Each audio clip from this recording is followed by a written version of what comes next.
Your visa gets rejected not because you are not qualified, but because you choose the wrong country.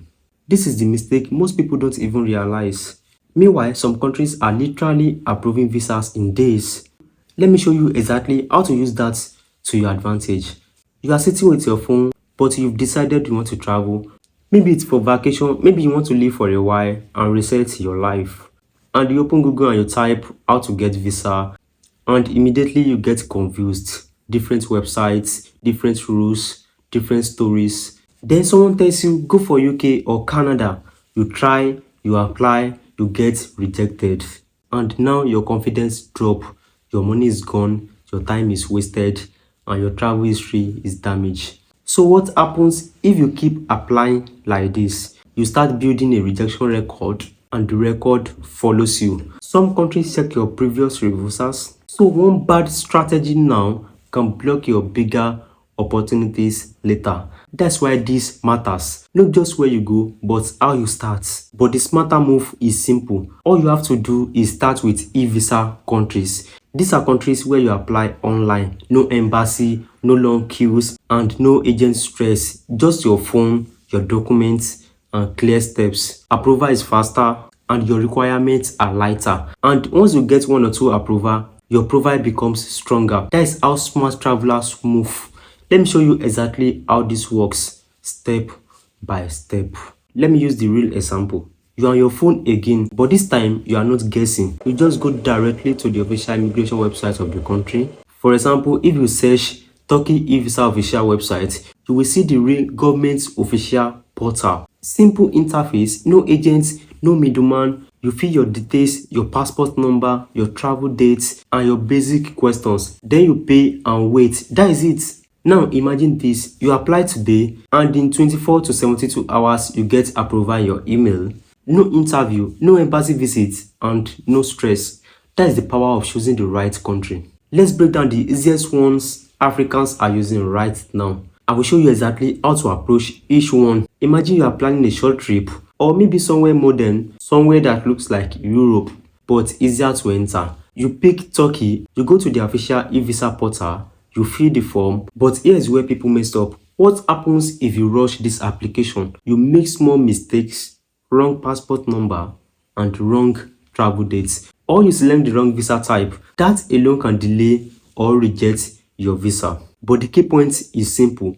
Accuracy beats speed. Make sure to take your time, double check everything, because with eVisa, there's no interview to explain yourself. Your form is your voice. If you visit their official website, their process is clean. You will see application page, payment page, confirmation page, and then email delivery. No hidden steps. So think of it like you are buying something online. If your address is wrong, it won't be arrived. So same thing here. And once you get that Turkey visa, you now have travel history. That alone increases your chances for bigger countries later.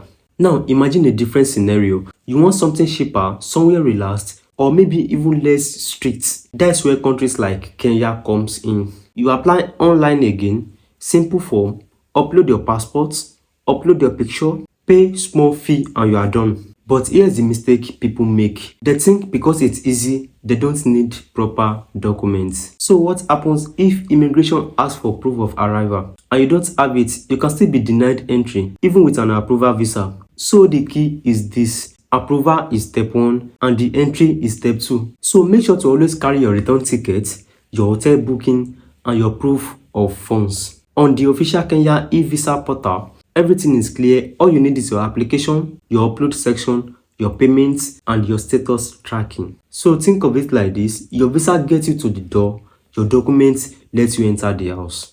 Now let's go deeper, because this is where smart positioning comes in. You are thinking long term, not just to travel, maybe relocation, maybe business, and maybe for content creation. Then countries like UAE comes in. You apply through their approved portal, sometimes through their airline or travel partner. Everything is still online and fast. But here's the catch. What happens if you use the wrong agent or fake website? You can lose your money, you can get a fake visa, and that can get you banned. So the key point is always use a verified platform or trusted partner and no shortcuts. And on the official website, you will notice something. UAE application often requires this: your passport copy, your picture, and sometimes your hotel or sponsor details. It's slightly stricter than Kenya, but it's still easier than the UK. So I want you to think of it like levels. Kenya is beginner, Turkey is intermediate, while UAE is slightly advanced. And this is how you build your travel profile step by step. Now let's talk about the very smart move people ignore. If you are planning multiple trips but don't want stress every time, that is where countries like Qatar comes in. You apply online again, your short form, and quick processing. But here's where people go wrong. What happens if your passport validity is low? If your passport is less than 6 months, your application can be denied immediately. The rule is simple. Your passport must be valid for at least 6 months and no exception. On the official Qatar visa portal, this is clearly stated, but many people skip reading. So I want you to think like you are boarding a flight. If you have no valid passport, no movement. So now let's connect everything together. You start with one easy country, you travel, you return, you apply for another country, and you travel again. And within 1 year, you now have 2 to 3 visas, multiple stamp, and re-travel history. So now when you apply for bigger countries, you look serious. Now you won't look like someone that is trying for the first time. And that is the strategy, not luck. And this is where most people get it wrong. They chase big country first instead of building a strong foundation. Now, if you are watching me for the first time and you want to serious about traveling or relocating, just subscribe. It's free. I break this down in real and practical way. You won't get confused. Now, let me leave you with this. Right now, you have 2 choices. You can apply randomly, follow what everyone is saying, risk rejection, wasting of money, and stay stuck. Or you can move smart, stay with eVisa countries, build your travel history, and position yourself step by step. Because the truth is simple. Visa is not hard, but people are using the wrong approach. And once you face that, everything changes. Thank you, and I will see you on the next one.